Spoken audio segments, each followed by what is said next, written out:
네, 오늘은 마가복음 9장 33절에서 50절 말씀을 중심으로 잘못된 경쟁이라는 제목으로 하나님의 말씀을 나누도록 하겠습니다.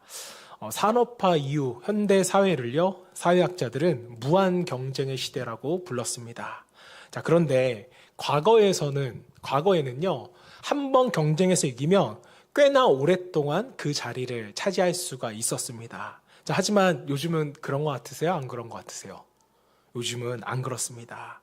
오늘 내가 우위를 점했다고 해서 내일도 그 자리를 지킬 수 있는 게 아니더라는 거죠. 언제 또 다른 경쟁자가 나타나서 나를 앞지를지는 아무도 모릅니다.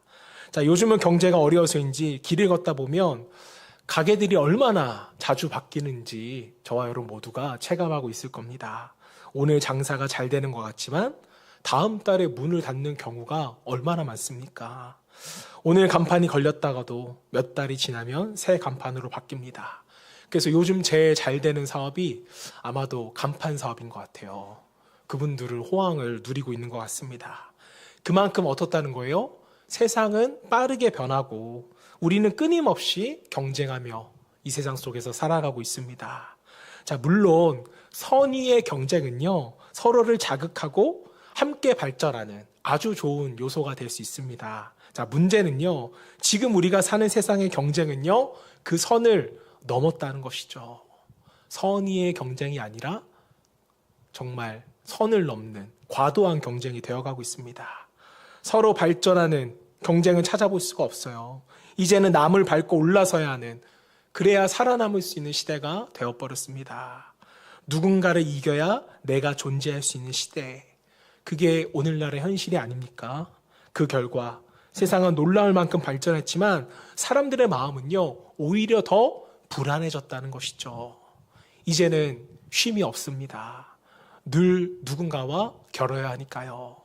특히 우리 청년들이 겪는 경쟁의 스트레스는 정말 심하다는 것을 저도 옆에서 느낄 수가 있습니다. 살아남으려면, 경쟁하려면 뭘 해야 돼요? 열심히 공부도 해야 되고 스펙도 쌓아야 하고 자격증도 준비해야 합니다. 요즘 청년들의 이력서 보시잖아요. 정말 놀라워요. 진짜 10줄, 20줄이 넘어갑니다. 그야말로 요즘 청년들은 능력 있는 세대입니다. 자, 그런데 저는 요즘 청년들을 보면서 좀 이렇게 표현을 하고 싶어요.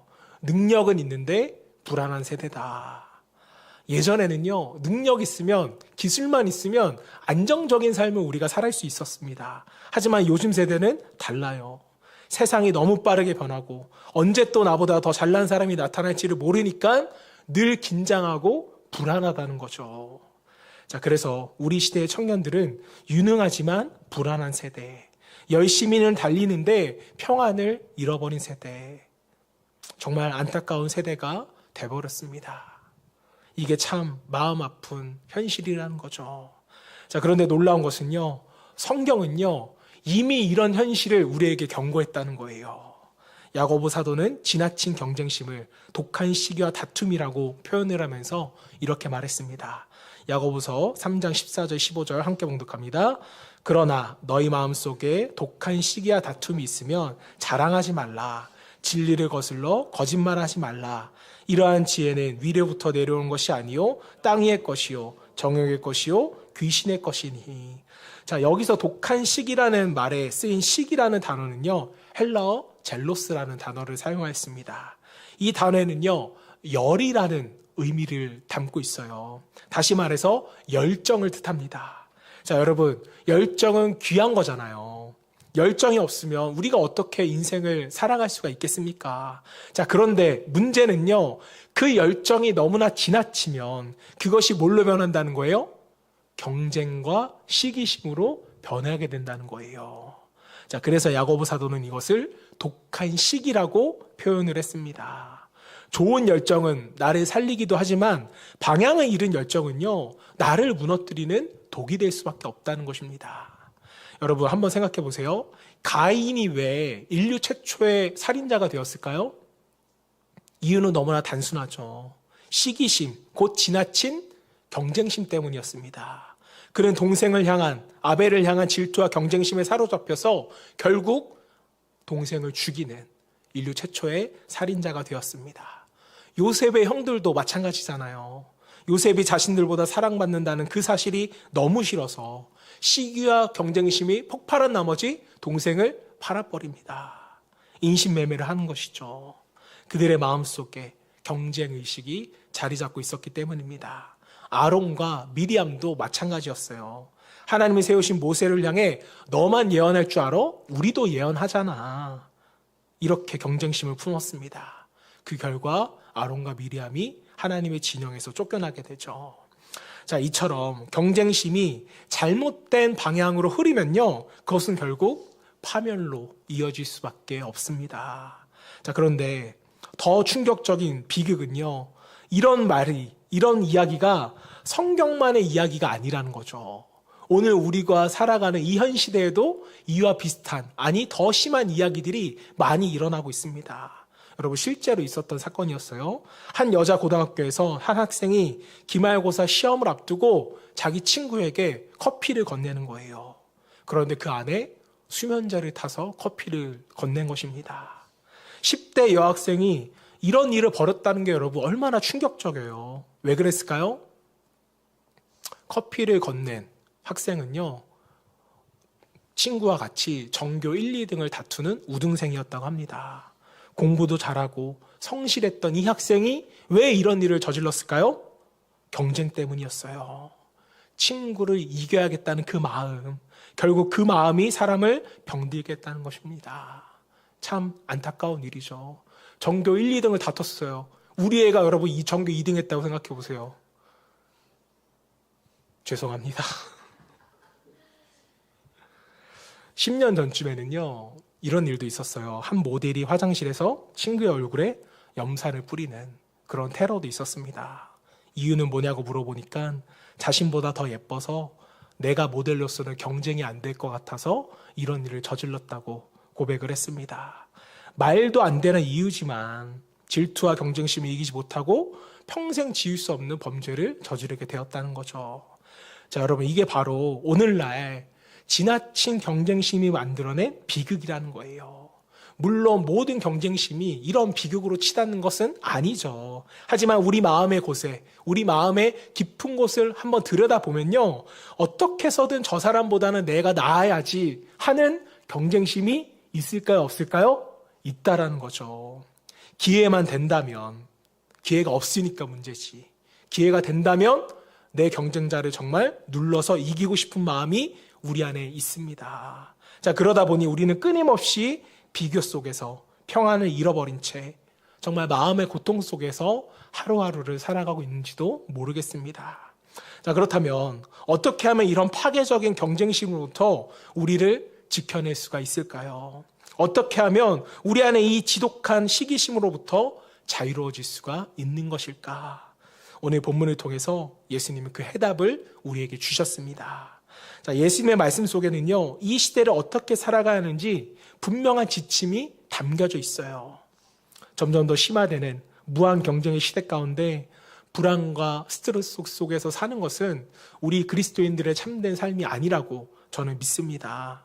오늘 저와 여러분 모두가 예수님의 가르침을 통하여서 정말 잘못된 경쟁에서 벗어나 평안과 기쁨으로 살아갈 수 있는 저와 여러분 되시기를 먼저 주님으로 축복합니다. 자, 그렇다면 우리는 이런 잘못된 경쟁심에서 해방되기 위해서는 어떻게 해야 할까요? 먼저 첫 번째로 예수님은 우리에게 섬김의 삶에 대해서 가르쳐 주셨습니다.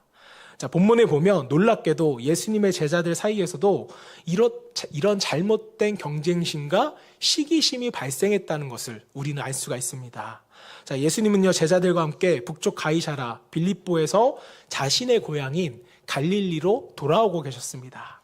자, 가이사라 빌립보에서는 베드로가 이런 고백을 했죠. 마태복음 16장 16절, 주는 그리스도시요 살아계신 하나님의 아들이시니다. 자, 이 고백 이후에 예수님은요, 당신이 이 땅에 오신 가장 중요한 사역, 곧 십자가 죽음의 사역에 대해서 제자들에게 말씀을 전했습니다. 하지만 제자들은 이 말씀의 의미를 전혀 깨닫지를 못했어요. 예수님의 죽음에 대한 의미를 이해하지 못했습니다. 왜일까요? 본문에 그 이유가 나옵니다. 자, 제자들이 길에서 서로 논쟁하고 있었기 때문이었어요. 예수님은 당신의 고난과 죽음에 대해서 제자들에게 말씀하셨는데 제자들의 주제는 뭐였어요? 누가 더 크냐? 네가 더 크냐? 내가 더 크냐? 이것을 가지고 다투고 있었다는 거죠. 예수님의 말씀을 듣기는 들었지만 마음은 이미 경쟁심에 사로잡혀 있었다는 겁니다.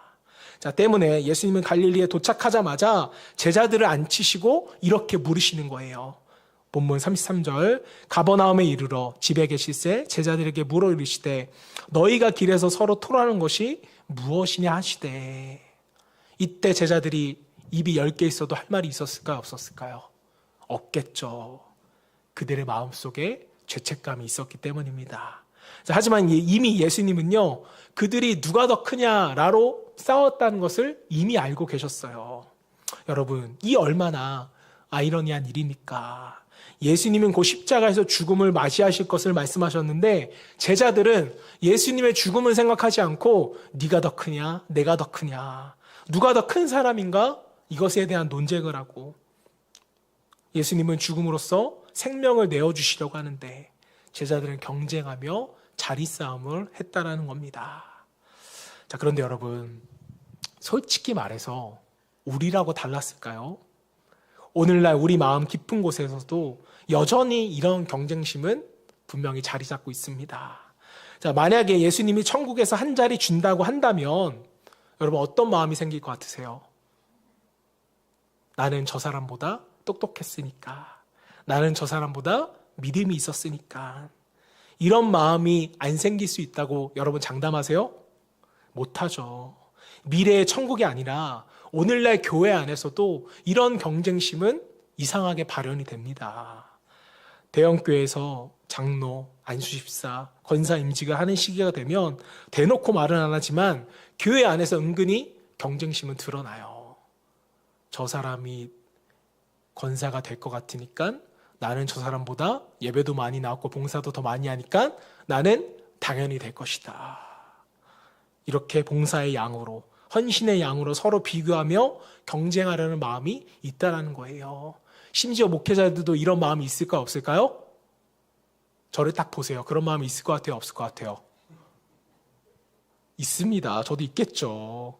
목회자들이 모이면요, 누가 더 큰 교회를 담임하고 있는지 금세 분위기로 드러나요. 조용히 있는 분들은 대개 개척교회 목사님이나 성도 20-30명 있는 목사님들이에요. 그리고 좀 목소리가 크다, 저분은 아주 큰데? 라는 분들은 교인이 500명 이상 되는 그런 중대형 교회의 목사님들은 벌써 어깨가 올라가 있습니다. 저는 어떻게 하고 있을까요? 저도 그냥 어깨만 올리고 있어요, 가서.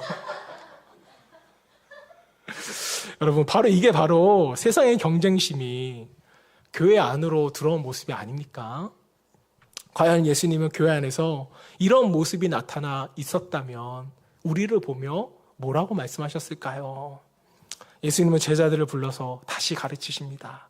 35절 말씀 함께 읽어볼까요? 시작. 예수께서 안사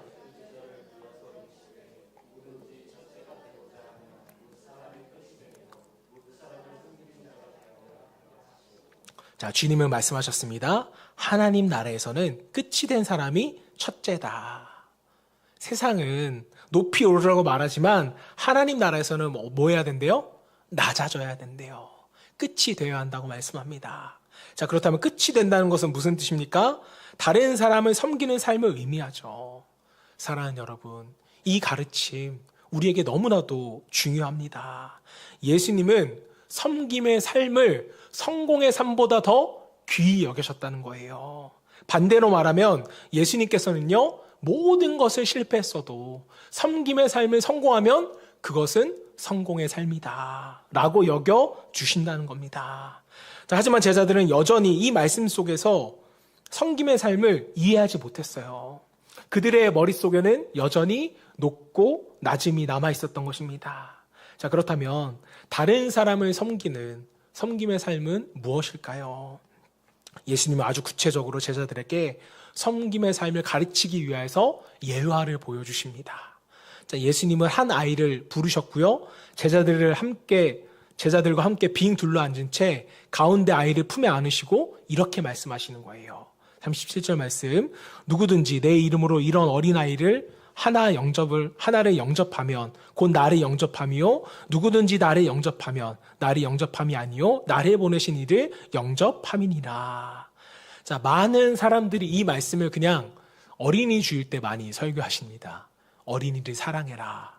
단순히 이런 교훈으로만 이해를 하시는데, 물론 그것도 맞습니다. 자, 그러나 이 말씀에는요, 더 깊은 뜻이 담겨져 있어요. 도대체 무슨 뜻일까요? 여러분 생각해 보세요. 잘못된 경쟁이란 결국 상대방보다 더 높은 지위를 차지하기 위해서 수단과 방법을 가리지 않는 그런 마음을 의미합니다. 자, 요즘 한국 상황을 보면 너무나도 제가 한 가지 안타까운 게 뭐냐면은, 특히 정치인들을 보면 좋은 정책으로 인정을 받으려고 하는 것이 아니라 남을 공격하고 깎아내림으로써 자신의 권력을 잡으려는 그런 모습들이 TV에 많이 나오는 것 같아요. 요즘 또 국감 시즌이라서 그런지 모르지만 특히나 이런 모습들이 많이 나타납니다. 그래서 어느 당에 나는 공격수다, 남을 공격하는 것을 자처하는 모습들을 많이 봅니다. 잘못된 경쟁이죠. 그런데 이런 잘못된 경쟁으로 사회가 치닫게 되면 가장 먼저 희생되는 사람이 누군지 아세요? 힘없는 사람들, 돈이 없는 사람들, 지위가 없는 사람들입니다. 그 대표적인 예가 바로 어린아이라는 거죠. 자, 오늘날은 그래도 어린이의 인권이 법적으로 굉장히 높은 시대잖아요. 요즘 아이들 학대했다간 부모도 처벌받는 그런 시대가 아닙니까? 하지만 예수님 당시에 팔레스타인에서는요, 아이들의 인권이라는 게 전혀 없었어요. 아이는 아무런 권리도 보호도 받지 못했습니다. 한번 생각해 보십시오. 2000년 전에 어린아이에게 무슨 힘이 있고 권력이 있고 돈이 있었을까요? 없어요. 최대 약자였습니다. 자, 때문에 아이들은요, 인구를 조사할 때 숫자에서 셌어요, 안 셌어요? 안 셌어요. 약한 존재이기 때문에, 언제 죽을지 모르는 존재이기 때문에 인구수에 포함도 시키지 않았다는 것입니다. 자, 그래서 예수님은 그런 연약한 아이를 품에 안으시고 말씀하시는 거예요.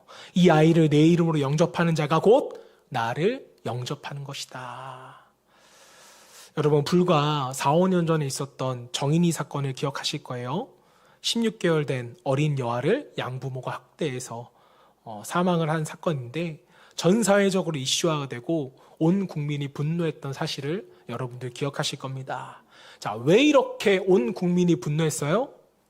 그 이유는요, 어린 아이는, 아동들은요, 저항할 힘이 전혀 없기 때문입니다. 스스로를 보호할 능력이 없어요. 그런 약한 아이를 짓밟는 것은 결코 용서받을 수 없는 큰 죄악이라는 겁니다. 자, 예수님은 그런 세상 속에서 제자들에게 분명하게 말씀하시는 거예요. 우리 37절 말씀 다시 한번 읽어봅시다. 시작. 누구든지 내 이름으로 이런 어린아이 하나를 영접하면 곧 나를 영접함이요. 누구든지 나를 영접하면 나를 영접함이 아니요. 나를 보내신 이를 영접함이라. 이 말씀은 사실 해석할 필요가 없어요. 너무나도 분명합니다. 권력이나 지위가 있는 사람이 자기보다 약한 사람을 함부로 대해서는 안 된다는 거예요. 그리고 그를 귀하게 여기고 섬긴다면 그것은 곧 예수님을 영접하는 것이고, 더 나아가 하나님 아버지를 영접하는 것이라 성경은 우리에게 말씀합니다. 여러분, 헨리 나우엔이라는 이름을 한 번쯤 들어보셨을 겁니다. 제가 설교 중에도 여러 번 소개해드린 분인데, 이분은 카톨릭 사제이자 작가이자 교수였습니다. 그리고 그가 쓴 책 중에는 너무나도 유명한 책이 많아요. 특히 이제 심리 상담을 전공하는 사람들이라면 상처 입은 치료자, 이 책은 필독도서입니다. 그리고 영혼의 양식, 또 죽음, 가장 큰 선물 등등 카톨릭 신부의 책이지만 개신교 교인들이 오히려 더 사랑하는 그런 분이셨습니다. 자, 사실 헨리 나우엔은요, 심리학으로 박사학위를 받았던 학자였습니다. 예일대학교에서 10년간 교수를 하였고, 그 이후에는 하버드대로 옮겨서 3년간 교수직을 하였습니다. 자, 그런데 어느 날 그는 갑자기 하버드대 교수직을 내려놓기로 결정하게 됩니다. 그리고 캐나다 토론토에 있는 정신지체 장애인들이 함께 살아가는 공동체 라르시라는 곳으로 들어가 버립니다. 여러분, 한번 생각해 보십시오. 이게 쉬운 일일까요? 세계 최고의 명문대 교수가 안정된 교수직을 버리고 장애인 공동체에 들어가서 그들과 함께 생활하는 거예요. 평생 함께 산다는 게 가능한 일이라고 보세요. 때문에 사람들도 나우엔 교수님에게 물었습니다. 교수님, 대체 왜 그러시는 거예요? 이건 말이 안 됩니다. 그 좋은 자리를 두고 왜 이런 곳에 오셨습니까? 라고 질문했을 때, 정말 수많은 사람들이 질문했을 때 나우엔은요, 아무런 대답을 하지 않았다고 합니다. 자, 그러다가 여러 해가 지난 뒤 그는 그 모든 질문에 대한 대답을요, 한 권의 책으로 남기게 됩니다. 그 책이 바로 예수님의 이름으로 라는 책인데요. 여기서 그는 이런 고백을 했습니다. 나는 지금까지 성공을 향한 오르막길만을 달려왔습니다. 그 오르막길에는 예수님이 잘 보이지 않았습니다. 자, 그런데 이제 내리막길을 걸으니 매일매일 예수님을 만나게 됩니다. 그는 가장 연약한 장애인들과 함께 살면서 비로소 예수님을 매일매일 만나게 된 것이었습니다. 사랑하는 여러분, 지금 여러분들을 힘들게 하는 것은 무엇인가요? 혹시 남보다 더 높은 자리에 오르기 위해서, 더 많은 것을 소유하기 위해서 경쟁하기 때문에 여러분이 힘들지는 않습니까? 자녀를 더 높은 자리에 올려놓기 위해서 주님과의 관계는 뒤로 미루지는 않고 있습니까? 그렇다면 혹시 여러분들도 모르는 사이에 끝없는 경쟁의 강물에 떠내려가고 있는 것은 아닌지 여러분의 삶을 되돌아볼 수 있기를 바랍니다. 오늘 주님은 우리에게 분명하게 말씀하셨어요. 오르막길에서는 나를 볼 수 없지만 내리막길에서는 너가 나를 만날 수 있을 거야. 이제 주님과 함께 그 내리막길을 걸어가 보지 않으시겠습니까? 나보다 약한 사람을 품고 내가 가진 것으로 누군가를 도울 수 있는 그런 삶을 한번 살아보시기를 바랍니다. 그렇게 내려놓고 살아갈 때 놀랍게도 그 내리막길에서 주님이 우리 안에 함께 들어와 걸어가 주십니다. 자, 헨리 나우엔은요, 자발적인 내리막길에서 주님을 만났어요.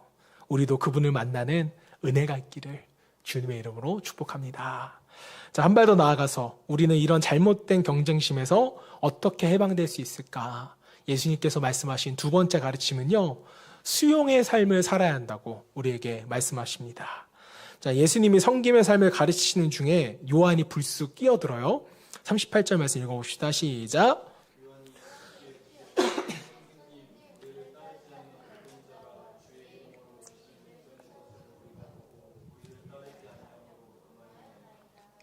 요한의 말은 이런 뜻이었어요. 예수님, 알겠습니다. 이제는 우리끼리 싸우지 않고 경쟁하지 않고 사이좋게 잘 지낼게요. 서로 섬기며 살겠습니다. 자, 그런데 우리와 다른 길을 걸어가는 사람들은 어떻게 하면 좋습니까? 라고 지금 요한이 물은 거예요. 요한의 마음속에는 뭐가 여전히 남아있어요? 배타적인 마음이 남아있었다는 거예요. 앞장에서 제자들은 귀신을 쫓아내려 했지만 실패했습니다. 자, 그런데 이번엔 제자들이 모르는 사람들이 예수님의 이름으로 귀신아 떠나가라 하니까 다른 사람은 정말 귀신을 내쫓는 거예요. 제자들은 이 모습을 보면서 분했습니다. 우리가 해도 안 되던 일이 어떻게 저 사람이 하니까 되느냐. 자, 그래서 즉시 가서 그것을 금지시키려고 하는데 그때 예수님이 말씀하시는 거예요. 39절. 예수께서 이르시되 금하지 말라. 내 이름을 의탁하여 능한 일을 행하고 즉시로 나를 비방할 자가 없느니라. 저는 한 주간 이 말씀을 묵상하면서 예수님의 마음이 얼마나 넓은지를 좀 묵상했고 오늘날 우리에게 꼭 필요한 말씀이라는 것을 저는 다시 한 번 더 느끼게 되었습니다. 여러분, 예수님의 마음을 한번 상상해 보세요. 성경을 그냥 내 기준으로만 읽지 말고 신앙을 내 생각으로만 판단하지 마시고 주님이 이 말씀을 하실 때 품으셨던 그 포용의 마음, 그 넓은 품을 한번 여러분 마음속에 그려볼 수 있기를 바랍니다.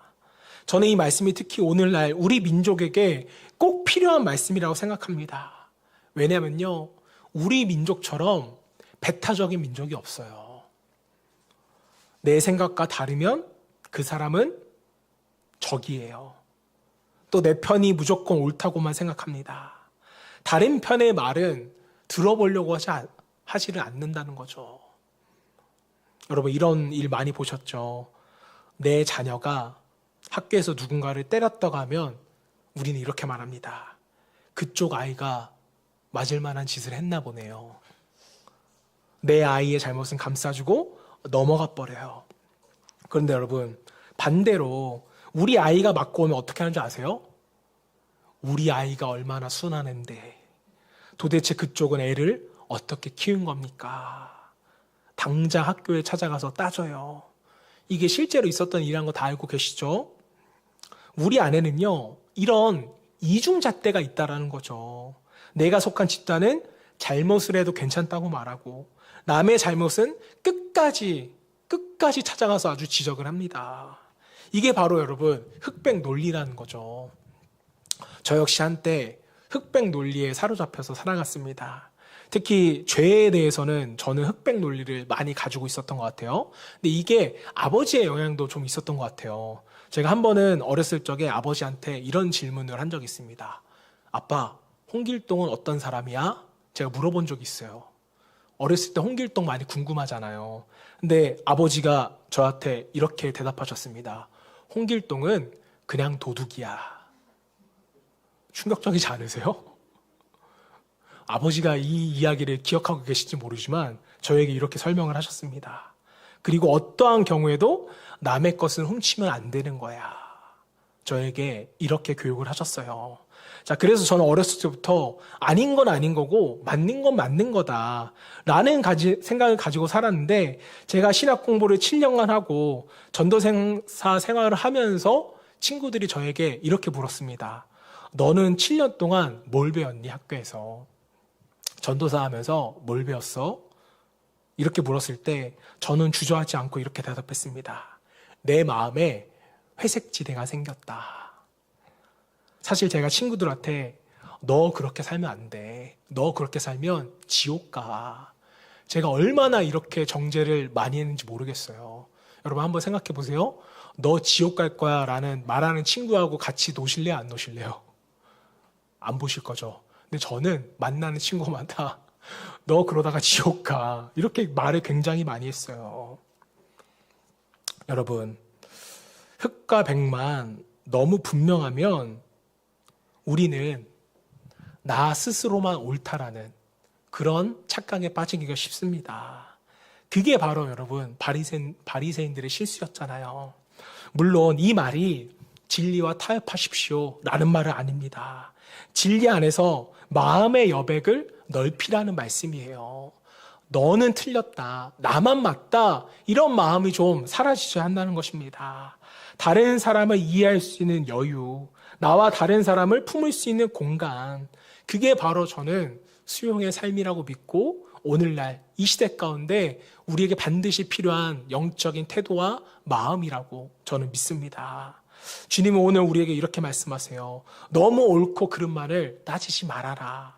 너와 다르다고 배척하지 말아라. 나를 반대하지 않는 자는 사실 너를 위하는 자다. 이 말씀을 저 여러분의 마음판에 새길 수 있기를 바랍니다. 그럴 때 우리의 신앙은 더 깊어지고 우리의 공동체는 더 넓어질 수가 있어요. 여러분, 예수님은 흑백 논리에서 벗어나 우리의 마음을 넓혀야 한다고 우리에게 말씀해 주셨습니다. 본문 40절 말씀, 우리를 반대하지 않는 자는 우리를 위하는 자리라. 이게 무슨 뜻이에요? 삶의 범위를 넓히고 수용의 태도를 좀 너희가 배우라는 거죠. 예수님은 이런 수용의 원리를 우리 삶에 적용하시기 위해서 두 가지 말씀을 우리에게 덧붙이셨습니다. 하나는 긍정적인 말씀이었고요. 하나는 부정적인 말씀이었는데 먼저 긍정적인 말씀은 41절입니다. 함께 읽어봅니다. 시작. 누구든지 너희가 그리스도에게 속한 자라 하여 물 한 그릇이라도 주면 내가 진실로 너에게 이르노니 그는 결코 상을 잃지 않으리라. 여러분, 우리는 이 말씀을 결코 가볍게 넘겨서는 안 돼요. 주님은 지금 충격적인 진리를 우리에게 말씀하셨어요. 나와 교회가 다르다고, 견해가 다르다고, 또 신앙의 표현이 달라도 그가 예수님이 인정하신 형제라면 그를 예수님의 이름으로 영접하라는 것입니다. 인정해 주라는 거예요. 주님은 너희가 그리할 때 심지어 물 한 그릇조차 대접하는 것도 하나님께서 기억하시고 갚아주신다고 우리에게 말씀하셨습니다. 자, 그러나 반대로 예수님은 이렇게도 말씀하세요. 42절 말씀 시작.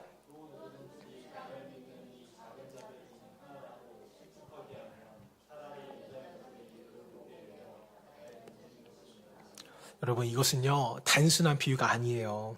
예수님의 시대 때 연자 맷돌이라는 것은 우리가 생각하는 이런 맷돌이 아니라 소가 끌고 가는 맷돌입니다. 소가 옮겨야지만 움직이는 거예요.